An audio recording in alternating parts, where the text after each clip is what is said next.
गांव में एक औरत थी जिसका नाम लक्ष्मी था। वो गांव की सबसे बड़ी महिला होने के साथ साथ वो कहानियां सुनाने में बहुत अच्छी थी, खास करके वो डरावनी और रहस्यमय स्टोरीज जिसे सुनकर लोगों को बहुत अच्छा लगता था। लक्ष्मी ने एक दिन गांव की एक ऐसी घटना सुनाई जिसे सुनकर के वहां के लोगों का होश ही उड़ गया। लक्ष्मी ने बताया कि जब वो छोटी बच्ची थी तो वो अपने माँ बाप के साथ में एक गाँव में रहती थी। गाँव के पास में ही एक जंगल हुआ करता था और जिसे लोग भूतों का जंगल कह के पुकारते थे। वह जंगल बहुत ही डरावना और बहुत ही भयभीत करने वाला था। वहाँ के लोगों को ऐसा मानना था कि रात के समय में जंगल में भूत और प्रेत आत्माएं घूमती हैं। शाम होने के बाद ही उधर जंगल की ओर लोगों का आना जाना बिल्कुल बंद हो जाता था और जंगल से जो अजीबो गरीब आवाजें आया करती थी, इससे मानो ऐसा लगता था कि जंगल पूरा एक शमशान के बीच में बसा हुआ है। एक दिन लक्ष्मी के माता पिता शहर की ओर गए हुए थे और लक्ष्मी घर पे अकेली थी। शाम होने को थी। लक्ष्मी सोचती है कि शाम होने से पहले वो जंगल से कुछ लकड़ियां इकट्ठा करके ले आए। जैसे ही वो जंगल की ओर पहुंची वैसे ही अंधेरा होने लगा था और अचानक लक्ष्मी को किसी की रोने की आवाज सुनाई देता है। लक्ष्मी इधर उधर चारों तरफ देखती है लेकिन उसे कोई नजर नहीं आता है। लक्ष्मी फिर आवाज लगाती है, कौन है?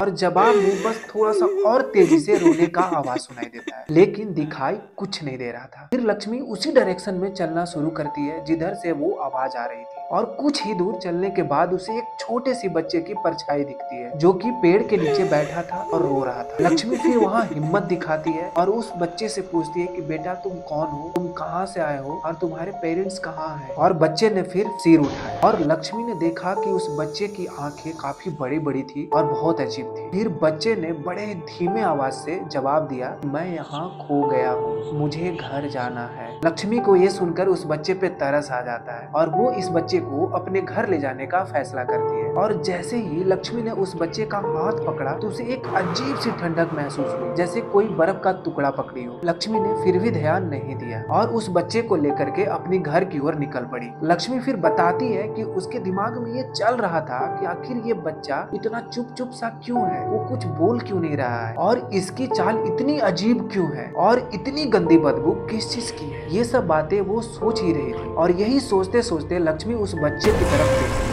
तभी अचानक उस बच्चे ने भी लक्ष्मी की तरफ देखा और पूछा, और गुड़िया क्या हाल है? वो भयावह अंदाज में लक्ष्मी की ओर देखा और बहुत ही डरावनी सी हंसी उसके चेहरे पे साफ दिख रही थी और वो अचानक से गायब हो गया। इसके बाद लक्ष्मी का दिल बड़ी तेजी से धड़कने लग गया। वह डर गई और बड़ी तेजी से अपने घर की तरफ भागती है। जब वो घर पे पहुंची तो वो देखती है कि उसके घर के दरवाजे पे एक निशान बना हुआ था जो किसी बच्चे का हाथ का प्रतीक हो रहा था। अब लक्ष्मी के दिमाग में बस एक ही बात चल रहा था कि आखिर वो भूत उसे गुड़िया कह के क्यों बुला रहा था और वो बच्चा कौन था। सारी घटनाओं के बारे में वो अपने माँ बाप को बताती है और उसके पेरेंट्स ये बताते हैं कि लक्ष्मी जब 2 साल की थी तो उसका एक बड़ा भाई हुआ करता था जो किसी बीमारी से मर गया था और वही भाई लक्ष्मी को गुड़िया गुड़िया कह के बुलाता था।